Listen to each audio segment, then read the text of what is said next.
ఇప్పుడు నేను మా అమ్మ చేసే సాంబార్ చేయబోతానండి. ఒక 2 స్పూన్స్ ఆయిల్ తీసుకున్నాను నేను. ఇప్పుడు దీనిలో ఆవాలు, జీలకర్ర, ఎండుమిరపకాయలు, కరివేపాకు వేసానండి. కొంచెం మెంతులు,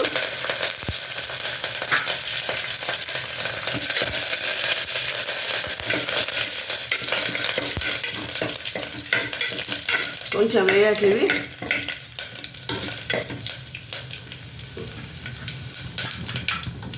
ఒక 1/2 స్పూన్ ఇంగు వేస్తున్నాను.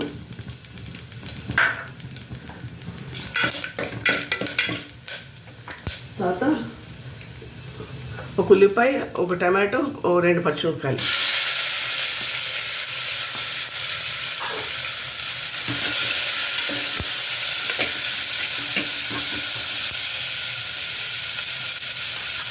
కొంచెం ఒక స్పూన్ పసుపు వేసాను, 1.5 స్పూన్ ఉప్పు వేసాను. ఫస్ట్ మగ్గాలండి. ఇలా మూత పెట్టేసి ఇంకా మగ్గబెట్టేయడమే. మగ్గబెట్టాక ఇప్పుడు నెక్స్ట్ కోర్స్ చెప్తాను మీకు. తీసి చూస్తానండి, మగ్గిపోయిందండి. ఉల్లిపాయ, టమాటో అన్నీ మగ్గిపోయాయి. ఓకే, ఇప్పుడు నేను ఒక టీ గ్లాస్ పప్పు వేస్తున్నానండి.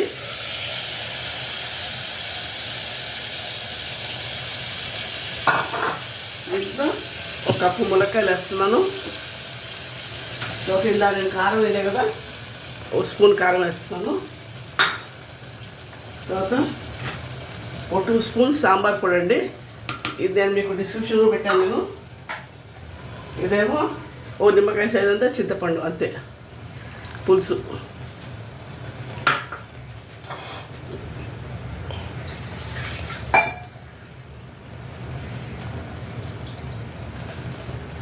ఇది కాస్త నీళ్ళు కూడా పోస్తున్నాను. కాస్త కొత్తిమీర వేస్తున్నాను దీంట్లో.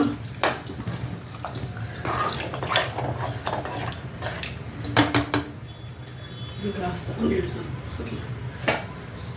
ఇప్పుడు నేను వెయిట్ పెట్టేస్తాను అండి. 3 సౌండ్లకు ఆపేద్దామండి.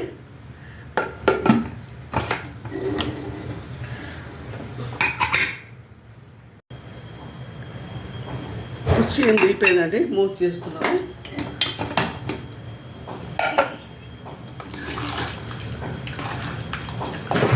అయిపోయిందండి, ఇంకా ప్లేటింగ్ అండి.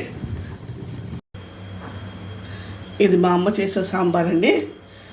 నేను ములక్కాయలు వేసి ములక్కాయ సాంబార్ చేశాను. అండ్ మీకు పొడి కూడా మీకు డిస్క్రిప్షన్లో ఉంటుంది, చూడండి, చూసి దాని ప్రకారం చేసుకోండి. చాలా టేస్టీగా ఉంటుంది.